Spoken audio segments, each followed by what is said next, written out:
Assalamualaikum warahmatullahi wabarakatuh. Bismillah, masyaallah, la yasukul khaira ilallah. Bismillah, masyaallah, la yasrifu su'a ilallah. Bismillah, masyaallah, ma kana min nikmatin faminallah. Bismillah, masyaallah, la hawla wa la quwwata illa billah. Alhamdulillahilladzi arsala rasulahu bil huda wa dinil haqqi liyudhhirahu 'ala dini kullih wa kafa billahi syahida.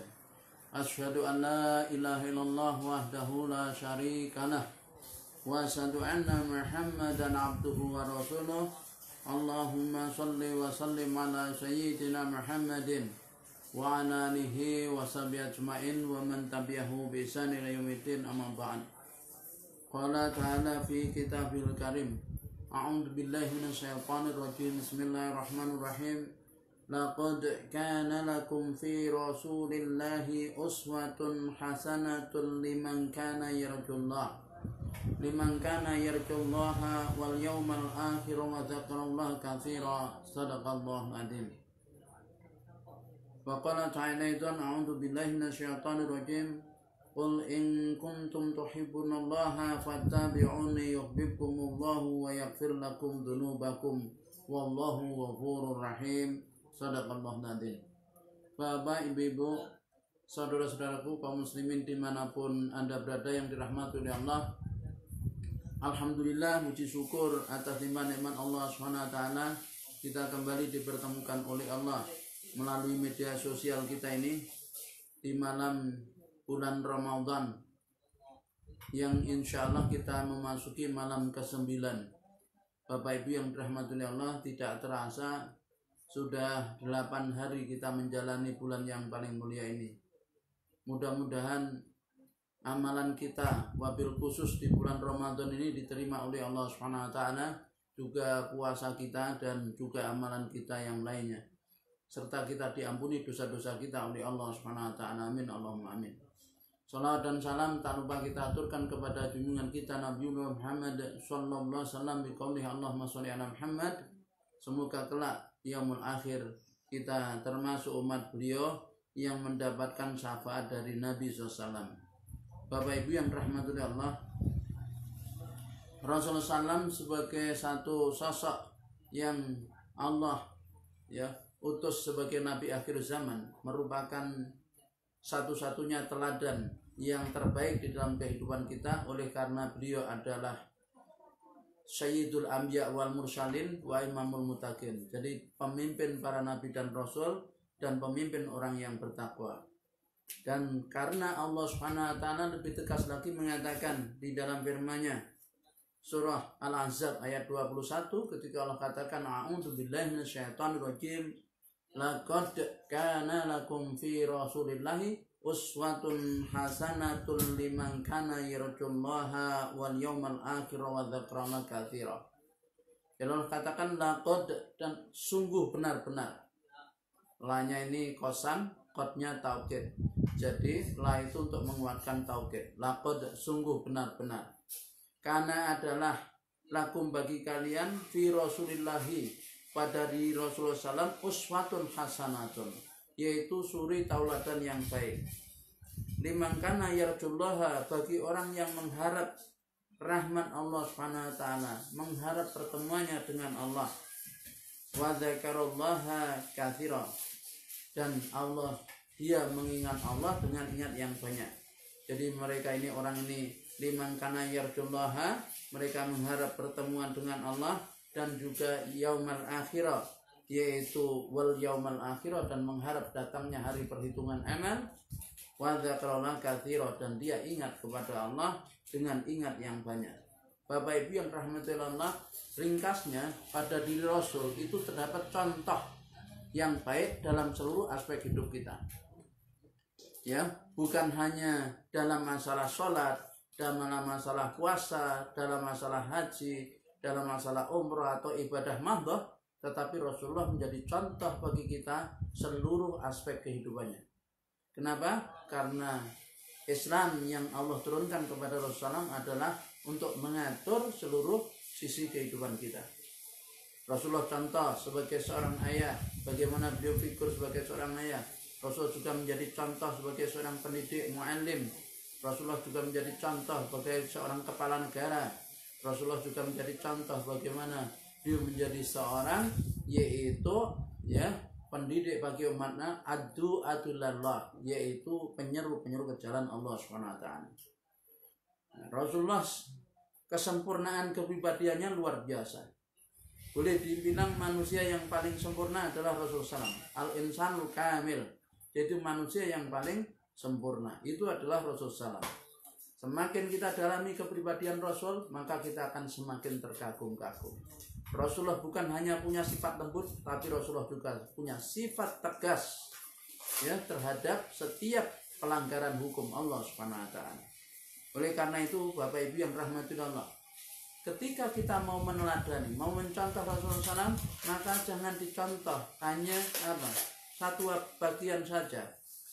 Ya, karena ittiba Rasul itu sifatnya adalah mi'ah bil mi'ah, yaitu 100%. Allah SWT memerintahkan kepada kita yang demikian itu di dalam firman-Nya surah Al-Imran ayat ke-30. Bapak Ibu yang rahmati Allah, 31. Ketika Allah berfirman, a'udzubillahi minasyaitonir rajim, qul in kuntum tuhibbunallaha fattabi'uni yuhibbukumullahu wa yaghfir lakum dzunubakum wallahu ghafurur rahim. Qul, katakan Muhammad, in kuntum tuhibbunallah, jika kalian mencinta kepada Allah, fattabi'uni, maka kalian ikutilah aku. Yuhibbukumullahu wa yaghfir lakum dzunubakum. Niscaya Allah akan mencintai kalian, wa yaghfir lakum dzunubakum, dan mengampuni dosa-dosa kalian. Wallahu ghafurur rahim, dan Allah itu Maha Pengampun lagi Maha Penyayang. Bapak Ibu yang rahmati Allah, terkait firman Allah Subhanahu wa taala di dalam surah Al-Imran ayat 31 ini, Imam Ali As-Sabuni dalam kitab tafsirnya Sofatut Tafasir, beliau menafsirkan demikian itu. Qul in kuntum tuhibbunallaha fattabi'uni yuhibbukumullahu, ay qul lahum ya Muhammad. Ay maksudnya adalah qul, katakanlah lahum kepada mereka ya Muhammad, wahai Muhammad, in kuntum haqqan tuhibbunallaha, jika kalian memang benar-benar mencintai Allah, ya, fattabi'uni, maka kalian ikutilah aku, li'anni, karena sesungguhnya aku adalah rasuluhu, adalah utusannya. Yuhibbukumullahu, niscaya Allah akan mencintai kalian. Jadi ya, ketika Allah memerintahkan kepada Rasul qul, jadi kalau di dalam ya Al-Qur'an, Bapak Ibu, nanti kita akan dapati kata qul ini ya sekitar 320 kali. 320 kali. Kata qul ya, yang diperintah Rasulullah SAW, dia adalah fi'il amr, dan mukhatabnya yang diajak bicara adalah Rasul Muhammad SAW. Itu sebanyak sekitar 320 kali. Ya, nanti setiap qul karenanya perlu dikumpulkan itu waktu. Ya. Nah, di ayat ini Rasul diperintah apa? Diperintah untuk mengatakan kepada umatnya. Jadi ditafsirkan oleh Imam Ali As-Sabuni, qul lahum ya Muhammadu, katakan kepada mereka wahai Muhammad, in kuntum tuhibbunallah, ay in kuntum haqqan tuhibbunallah, jika kalian memang betul-betul mencintai Allah, fattabi'uni, maka kalian ikutilah aku. Kenapa? Li'anni rasuluhu, karena sesungguhnya aku ini adalah rasulnya. Jadi kita diperintah mengikuti Rasulullah SAW karena Rasulullah adalah utusan Allah Subhanahu wa taala. Sebagai utusan Allah, Rasulullah ini Bapak Ibu dijamin pasti benar dalam urusan risalah, penyampaian risalah. Beliau maksum, beliau terjaga dari berbuat dosa. Itu Rasulullah SAW. Ya, oleh karena itu kalau kita mencontoh Rasul dalam urusan penyampaian risalah, dalam urusan halal haram, dalam urusan hukum Allah, ya, bukan terkait dengan sains dan teknologi, itu pasti benar. Ya, beda dengan terkait dengan sains dan teknologi, Bapak Ibu. Ya, maka harus bisa dibedakan. Kalau terkait dengan sains dan teknologi, Rasulullah bisa keliru. Contoh terkait dengan sains dan teknologi ini, yaitu suatu hari Rasulullah berjalan, ya. Kemudian ketika beliau berjalan ini melewati seorang sahabat yang sedang yaitu bertani. Bertani di sana itu yaitu menyebutkan kurma, ngawin ke kurma Bapak Ibu. Nah begitu Rasulullah SAW itu ya, beliau melihat sahabat ini yang sedang ngawinkan kurma itu, ketoknya kok ribet mentoh gitu kan, kelihatannya kok sulit. Kemudian Rasulullah memberi contoh. Setelah Rasulullah memberi contoh, Bapak Ibu, para sahabat ini yang sedang ngawinkan kurma tadi mencontoh apa yang dicontohkan oleh Rasulullah. Ternyata apa yang terjadi Bapak Ibu yang dirahmati Allah, setelah sekian waktu masa seharusnya panen, kurmanya gagal panen. Akhirnya kemudian mengadu kepada Rasulullah SAW ya, tentang gagal panennya kurma itu ketika mereka mencontoh Rasul dalam mengawinkan kurma. Kemudian apa yang dikatakan oleh Rasulullah SAW? Rasul mengatakan, antum a'lamu bi umuri dunyakum, antum adri bi umuri dunyakum. Rasulullah katakan, kalian lebih tahu urusan dunia kalian, kalian lebih tahu urusan yaitu dunia kalian, yakni penyerbukan kurma ini. Maka Bapak Ibu yang dirahmati Allah, hadis ini, antum a'lamu bi umuri dunyakum, kalian lebih tahu urusan dunia kalian, asbabul wurudnya, sebab keluarnya hadis adalah karena yaitu tahbirun nahl, yakni penyerbukan kurma. Oleh karena itu konteks a'lamu bi umuri dunyakum, yaitu kalian lebih tahu urusan dunia kalian, adalah terkait dengan masalah sains dan teknologi, bukan terkait dengan halal dan haram. Ingat, bukan terkait dengan syariat halal haram, bukan, tapi terkait dengan sains dan teknologi. Nah ini yang harus dipahami Bapak Ibu, supaya tidak salah paham. Karena ada orang yang menggunakan hadis ini dikira antum a'lamu bi umuri dunyakum, umuri dunya itu adalah terkait halal haram, terkait sistem. Ini salah. Dia bukan terkait sistem, tapi dia terkait masalah teknologi, ya, sains dan teknologi yang bersifat universal, yang tidak dipengaruhi oleh ideologi, cara pandang hidup, agama tertentu. Nah maka Rasul mengatakan antum a'lamu bi umuri dunyakum, misalnya tentang pertanian, tentang membuat persenjataan, ya, tentang apa, membuat sarana dan prasarana kehidupan. Lah itu adalah antum a'lamu bi umuri dunyakum. Ya, karena ini adalah urusan yang bersifat sains dan teknologi keahlian.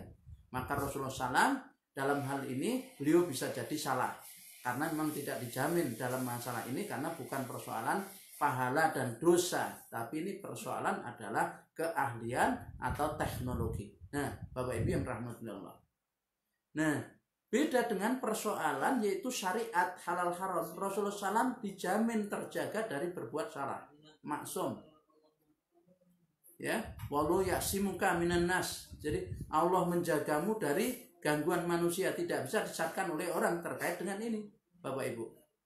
Nah ketika Rasulullah mengatakan, ketika Allah katakan qul in kuntum tuhibbunallah fattabi'uni, qul lahum ya Muhammad, ya, qul lahum ya Muhammad in kuntum haqqan tuhibbunallah fattabi'uni li'ani rasuluhu yuhibbukumullahu, ya, yaitu katakan wahai Muhammad kepada mereka, jika kalian memang benar-benar cinta kepada Allah, ikutilah aku, karena aku adalah Rasulnya.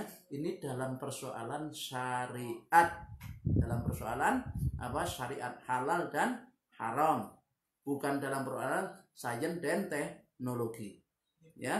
Maka dinyatakan li'anni rasuluhu, karena sungguhnya aku adalah utusan Allah. Apa hasilnya? Yuhibbukumullah, niscaya nanti Allah akan cinta kalian. Wa yaghfir lakum dzunubakum wallahu ghafurur rahim. Dan wa yaghfir lakum, Allah akan ampuni dzunubakum, dosa-dosa kalian. Wallahu ghafurur rahim, Allah itu Maha Pengampun lagi Maha Penyayang. Bitibaikum ar-rasulu wa ta'atikum li amrihi yuhibbukumullahu wa yaghfir lakum ma salafa minadz-dzunubi. Jadi bi'itibaikum, dengan kalian mengikuti, ya, Rasulullah SAW, wa ta'atikum, dan kalian mentaati li amri, perintah Rasul, ya, perintah Rasul, yuhibbukumullahu, Allah akan cintai kalian, wa yaghfir lakum, dan Allah akan ampuni kalian, ya masalafa min dunubi, dari apa-apa yang telah lalu, dosa yang telah lalu. Nah, jadi dosa yang telah lalu. Hasilnya Bapak Ibu, maka ketika kita mengikuti Rasul, meneladani Rasul, menjadikan Rasul sebagai contoh teladan, maka kita diampuni dosa kita yang sudah lalu. Menarik tentang ayat ini, kemudian Imam Ibnu Katsir berkomentar begini, Bapak Ibu, ya, sebagaimana dikutip oleh Imam Ali As-Sabuni. Qala Ibnu Katsir, hadil ayatul karimatu hakimatun ala kulli man da'a mahabbatullahi wa laisa huwa ala tariqatil muhammadiyah fa in kana kadzibun bi da'wahi tilka hatta yattabi asyar al muhammadiyah bi jami' aqwali wa af'alihi. Nah, Bapak Ibu yang rahmatullah Allah, kita lihat apa perkataan Imam Ibnu Katsir dalam tafsirnya Al-Qur'anul Azim. Beliau mengatakan begini, Imam Ibnu Katsir itu, hadil ayatul karimatu. Jadi ayat yang mulia ini, hakimatun, adalah merupakan hakimah, yaitu tolak ukur, Bapak Ibu. Hakimatun, yakni ala kuli, atas setiap man, orang yang idda'a, mengaku, mendakwahkan dirinya mahabbatallahi, cinta kepada Allah. Jadi ayat yang mulia ini merupakan ayat yang menjadi tolak ukur kepada setiap orang yang mengaku cinta kepada Allah, ya, yang mengaku cinta kepada Allah, walaisa huwa, tetapi dia kenyataannya tidak ala tariqatil Muhammadiyah, tidak berjalan di atas jalan hidup Nabi Muhammad. Jadi menjadi tolak ukur, menjadi hakim pada setiap orang yang mengaku cinta kepada Allah tapi dia tidak berada di atas jalan hidup Nabi Muhammad. Jadi walaisa huwa ala tariqatil Muhammadiyah, walaisa huwa ala tariqatil Muhammadiyah, dia tidak berada di atas jalan hidup Nabi Muhammad. Maka fa'innahu, orang yang mengaku itu kadibun, bohong, dusta, dia pendusta. Bidakwahi, pada pengakuannya itu, ya, bidakwahi tilka, pada pengakuannya itu, hatta, sampai ya tabi asyar al Muhammadiyah, sampai dia betul-betul mengikuti syariat Nabi Muhammad bijami'i, di dalam seluruh aqwalihi wa af'alihi, yaitu perkataannya maupun perbuatannya, ya, di dalam seluruh perkataannya maupun perbuatannya, sampai dia betul-betul, ya, hatta yatabi asyar al Muhammadiyah, hatta yatabi asyar al Muhammadiyah, sampai dia mengikuti syariat Nabi Muhammad bi jami' aqwalihi wa af'alihi, pada seluruh perkataannya dan perbuatannya. Karenanya Bapak Ibu yang dirahmati Allah, kalau memang kita mengaku cinta kepada Rasulullah SAW, ya, jadi cinta kepada Allah, maka buktinya kita ikut ittiba Rasul mi'ah bil mi'ah, yaitu dalam seluruh perkataan maupun perbuatan yang terkait dengan persoalan hukum, persoalan pahala dan dosa. Kalau tidak, maka itu kadibun, itu bohong. Ya, pengakuannya itu adalah kadibun, adalah bohong. Nah, mencontoh Rasul itu harus utuh, Bapak Ibu. Tidak boleh hanya orang mencontoh kelembutannya saja, tapi juga harus mencontoh yaitu ketegasannya. Rasulullah SAW itu lembut di suatu saat, tegas di saat yang lain, melihat kondisinya, ya. Jadi melihat kondisinya. Nah, jadi Rasulullah itu memang pribadi yang utuh, jangan dipisah-pisah. Rasulullah itu dalam suatu kondisi beliau sangat lembut dan penyayang, ya. Rasulullah SAW menggambarkan, maksudnya Imam Bukhari menggambarkan dalam satu riwayat hadis yang diriwayatkan dari sahabat Anas bin Malik. Dia berkata, suatu ketika, kata sahabat Anas, aku pernah berjalan bersama Rasulullah SAW. Beliau saat itu memakai selendang yang berasal dari Najran, yang kasar tepinya, selendang dari Najran. Tiba-tiba ada seorang Arab desa bertemu dengan beliau, Arab Badui, Arab dari desa. Kita sudah tahu Bapak Ibu, kalau bicara desa itu mohon maaf, rata-rata mohon maaf, tidak berpendidikan orang Arab desa ini. Jadi orang Arab dari desa, belum tahu tata krama, unggah-ungguh. Ketemu Rasulullah SAW, lalu tiba-tiba dia, si Arab Badui ini menarik selendang beliau dengan kuat, ditarik Bapak Ibu dengan kuat, ya, hingga aku melihat, kata sahabat Anas, aku melihat di bagian leher beliau ada bekas.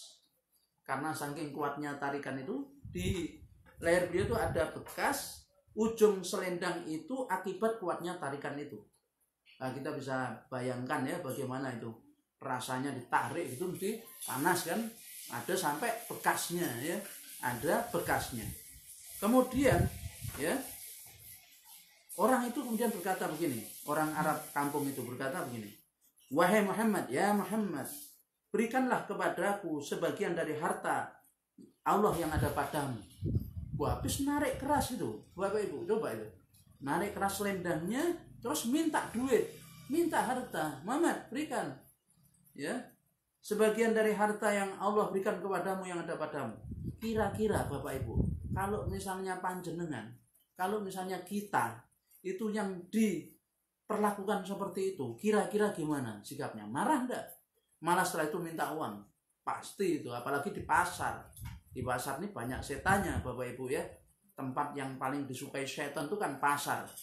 Dan di dunia ini ya, dan tempat yang paling dibenci oleh setan itu masjid ya. Itu kebalikan dari Allah Subhanahu wa taala. Allah itu tempat yang paling Allah benci itu pasar, dan tempat yang paling Allah suka itu masjid. Nah, ini Bapak Ibu di pasar juga yang banyak setannya diperlakukan seperti itu. Loh, kalau kita udah muntah, tapi lihat Rasulullah SAW ya, ketika ditarik selendangnya itu, selendang yang buatan Najran yang kasar tepinya sampai membekas di lehernya itu, Rasulullah SAW bukan marah ketika diminta, Muhammad kasih uang, harta yang ada padamu, harta Allah yang ada padamu. Rasulullah bukan marah, Rasulullah melirik, kemudian beliau malah tersenyum. Bapak Ibu, tersenyum, coba itu bayangkan, tersenyum dan memerintahkan Anas bin Malik ya untuk memberikan sesuatu kepadanya. Anas kasih itu, kasih. Anas ini kan pembantu Rasulullah SAW. Ya, coba bagaimana tidak Rasulullah itu bersikap lembut luar biasa dalam satu kondisi, lembut Rasulullah. Tapi lihat dalam kondisi lain, Rasulullah itu sangat tegas di dalam menegakkan syariat Allah Subhanahu wa taala. Ya. Ada suatu kejadian, Bapak Ibu. Bahkan kepada siapa saja, kalau sudah pelanggaran hukum Allah, pelanggaran hukum, Rasulullah itu tidak kenal kompromi kalau bahasanya. Sangat tegas loh. Walaupun itu dengan anaknya sendiri, cucunya sendiri, gitu ya. Suatu hari cucu beliau yang namanya Hasan, putranya Ali dengan Fatimah radhiyallahu anha, Hasan bin Ali ini ya cucu Rasulullah SAW, itu ngambil kurma sedekah, dimakan. Namanya juga anak kecil, kira-kira usianya sekitar 5 tahun 6 tahun pada saat itu ngambil kurma sedekah ya. Maka apa yang kemudian Rasulullah lakukan? Melihat cucunya itu mengambil kurma sedekah ya, yang notabene keluarga Rasulullah SAW itu haram makan harta sedekah, haram makan zakat, harta sedekah sunnah maupun wajib sama. Keluarga Rasul itu haram, termasuk cucu beliau. Maka apa yang dilakukan Rasulullah SAW? Rasulullah langsung dia memegang cucunya itu, mengatakan nih, kih. Nah, kalau kita mengatakan, tidak boleh gitu. Bahasanya, kih. Nah, tidak boleh. Ya. Nah, lalu armi biha, buang kurma itu, armi biha. Wah, Rasulullah tegas, buang kurma itu, buang. Ya. Ama amilta anna lana hulu sadaqah. Apakah kau tidak tahu bahwa keluarga kita tidak boleh makan harta sedekah? Ini anak kecil, Bapak Ibu. Anak kecil, cucunya lagi. Ya. Rasulullah sangat tegas. Ya. Jadi satu riwayat mengatakan ketika itu Hasan ini mengambil kurma yang Rasulullah khawatir kalau kurma itu kurma sedekah. Sudah dimakan, Bapak Ibu, dimakan. Dalam riwayat yang lain, dalam kisah yang lain, sudah dimakan. Kemudian apa? Dikejar si Hasan nih, lari dia, dikejar, dipegang, kemudian ditepuk tengkoknya, ini dimuntahkan, hei, gitu. Ternyata namanya anak kecil ya, itu kemudian akhirnya apa? Rasulullah masukkan jarinya ke mulutnya, dilokok-lokok, dimuntahkan. Kamu tahu enggak, keluarga kita itu haram makan harta sodako. Nah, Rasulullah khawatir itu harta sodako. Itu berarti terjadi subhat. Rasulullah sangat tegas. Nah, maka Rasulullah meneladani Rasul itu bukan hanya meneladani kelembutannya, bukan hanya mencontoh kelembutan beliau, kemudian tidak mencontoh ketegasan beliau, tidak begitu. Meneladani Rasul itu harus utuh, mencontoh kelembutannya juga mencontoh ketegasannya.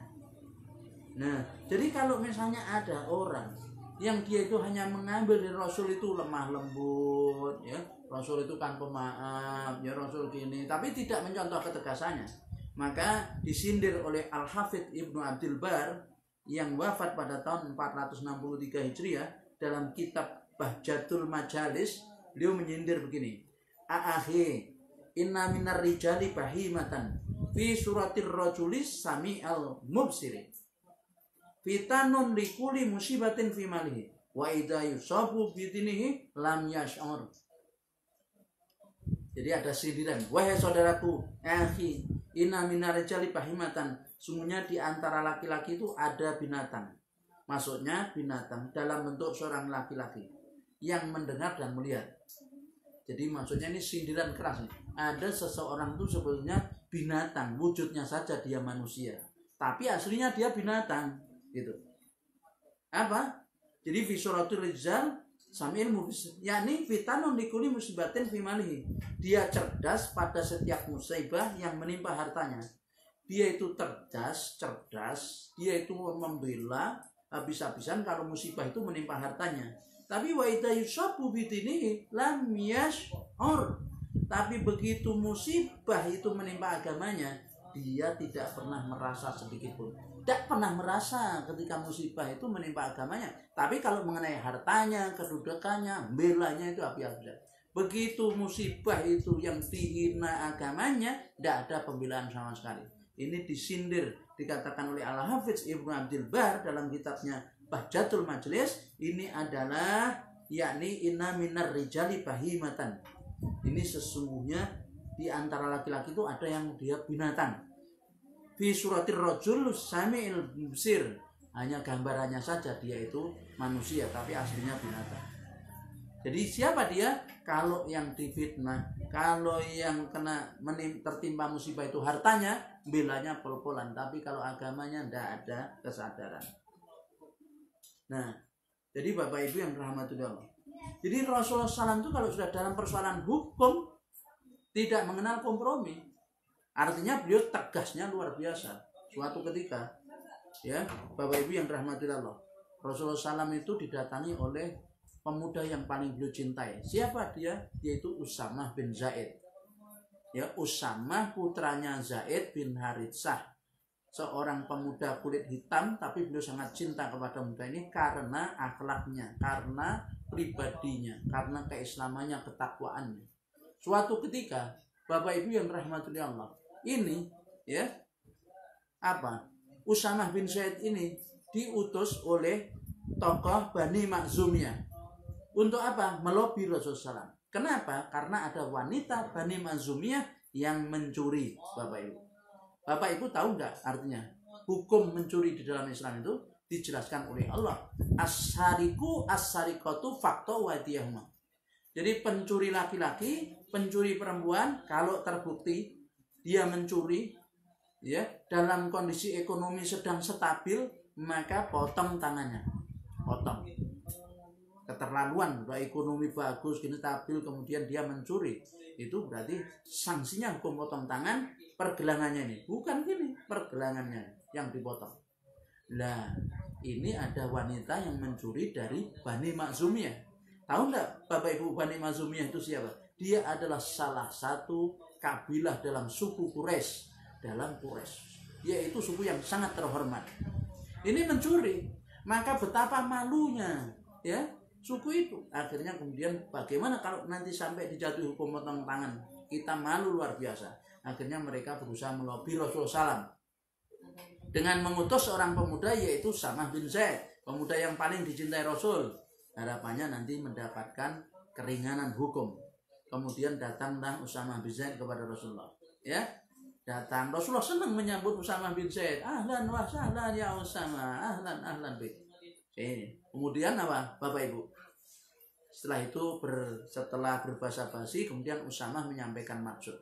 Begitu tahu Usamah menyampaikan maksudnya itu apa, langsung Bapak Ibu apa? Muka Rasulullah SAW itu tampak merah padam, menunjukkan kemarahannya yang luar biasa. Sampai beliau mengatakan ini, ya Usamah, wallahi, demi Allah wa Usamah, jikalau Fatimah binti Muhammad, anakku perempuan itu, Fatimah binti Muhammad, itu mencuri, saya potong tangannya. Jangankan kok orang lain, anak sendiri yang mencuri, saya potong tangannya. Coba ini, bagaimana ketegasan Rasulullah SAW.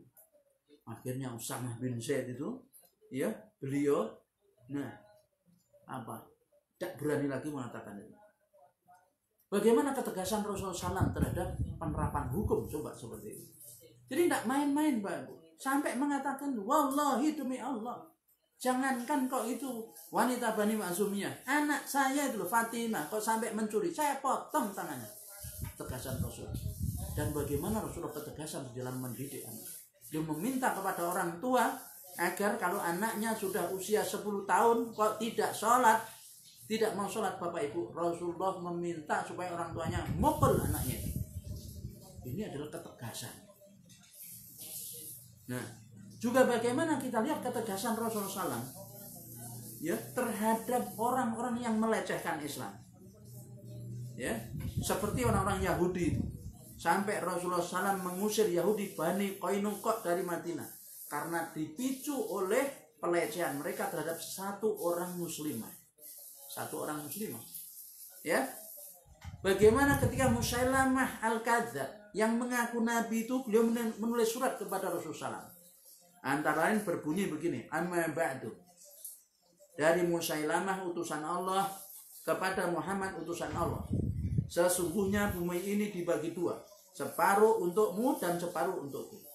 Maka dengan tegas Rasulullah itu menyatakan begini, membalas suratnya. Amma ba'du, dari Muhammad Rasulullah kepada Musailamah Al-Kadzab, si pendusta. Sesungguhnya bumi ini adalah milik Allah. Dia mewariskannya kepada siapapun yang dia kehendaki. Kemudian Bapak Ibu yang rahmati Allah, beliau bersabda kepada utusan Musailamah, ama wallahi laula anna rusula la tuqtalu la darabtu a'naqakum. Ya, a'naqakum. Jadi lau darabtu la darabtu a'naqakum. Jadi Rasul mengatakan, adapun wallahi demi Allah, laula anna rusula, jikalau bukan karena para utusan itu la tuqtal, tidak boleh dibunuh. Jikalau bukan karena para utusan itu tidak boleh dibunuh, la darabtu a'naqakum, pasti aku sudah potong lehermu. Kalian berdua. Hadis riwayat Abu Daud. Jadi sangat tegas Rasulullah SAW terhadap apa, penyimpangan, pelanggaran hukum. Khalifah Abu Bakar As-Siddiq, pewaris beliau, Khalifatul Rasulullah, pengganti Rasulullah setelah Rasulullah wafat, juga memiliki ketegasan yang luar biasa mencontoh Rasulullah SAW, yaitu ketika beliau memutuskan untuk memerangi, yakni apa, Musailamah Al-Kadzab, ya, Musailamah Al-Kadzab, hingga beliau berhasil menumpas Musailamah Al-Kadzab yang pengikutnya saat itu sangat banyak. Kemudian Musailamah terbunuh, ya, dibunuh oleh Wasi, ya, orang yang pernah membunuh sahabat yang paling Rasul cintai. Tapi Wasi juga setelah masuk Islam yang membunuh manusia yang paling Rasul benci, yaitu Musailamah Al-Kadzab. Bahkan kemudian istrinya Musailamah akhirnya tobat menjadi muslim yang baik. Bapak Ibu yang rahmatullah. Nah, itulah ketegasan Rasulullah SAW. Jadi Rasulullah bukan hanya punya sikap lemah lembut, tapi Rasulullah juga punya sikap tegas kalau itu terkait dengan pelaksanaan hukum. Maka Bapak Ibu, ketika kita meneladani Rasul, menjadikan Rasulullah SAW sebagai suri tauladan, menjalankan firman Allah, laqad kana lakum fi rasulillahi uswatun hasanatun liman kana yarjullaha wal yaumal akhir wa dzakara katsiran, maka mencontoh pribadi Rasul tidak boleh separuh-separuh, harus utuh. harus utuh. Yaitu mencontoh kelembutannya juga ketegasannya.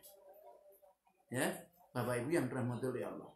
Ketegasan di bidang apa? Pada bidang yang memang dicontohkan oleh Rasul, kalau itu terkait dengan pelanggaran hukum Allah. Maka ya Bapak Ibu yang dirahmati oleh Allah, hancurnya sebuah negara itu ketika pemimpinnya tidak tegas di dalam menegakkan hukum. Kalau hukum itu berhadapan dengan rakyat dia baru tegas, tapi kalau berhadapan dengan para pejabat, berhadapan para tokoh, para pemimpin atau para penggede-penggede, dia tidak tegas, atau istilahnya ya tajam ke bawah, tumpul ke atas. Maka kalau ini yang terjadi Bapak Ibu, pasti cepat atau lambat negara itu akan runtuh.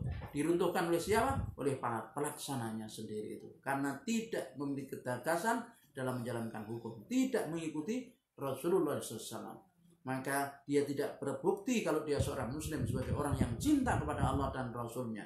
Karena Allah telah katakan, qul in kuntum tuhibbunallah fattabi'uni. Katakan Muhammad kepada orang-orang itu, kepada kaum muslimin, jika kalian mencinta Allah, ikuti aku. Yakni mengikuti jalan hidup Rasulullah Muhammad sallallahu alaihi wasallam. Bapak Ibu yang rahmatullahi Allah, kita tidak mungkin bisa mengikuti jalan hidup Rasul kecuali kita mengetahui bagaimana jalan hidup Rasulullah.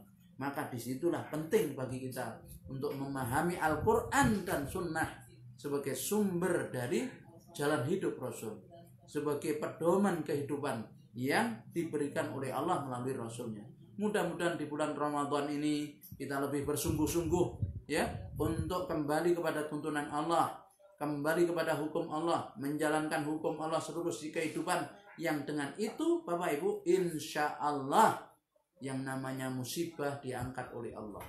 Pandemi COVID-19 akan tuntas karena diangkat oleh Allah. Kalau kita betul-betul tunduk, patuh, merunduk, tawadhu, kita buang kesombongan kita dan kita kembali kepada hukum Allah Subhanahu wa taala, ya, maka Allah menjanjikan di dalam firman-Nya, walau anna ahlal qura amanu wa taqwa la fatahna lahum barakatim minas sama' wal ardh. Jikalau penduduk negeri itu mau beriman dan bertakwa, sungguh kami akan turunkan berkah dari langit dan bumi.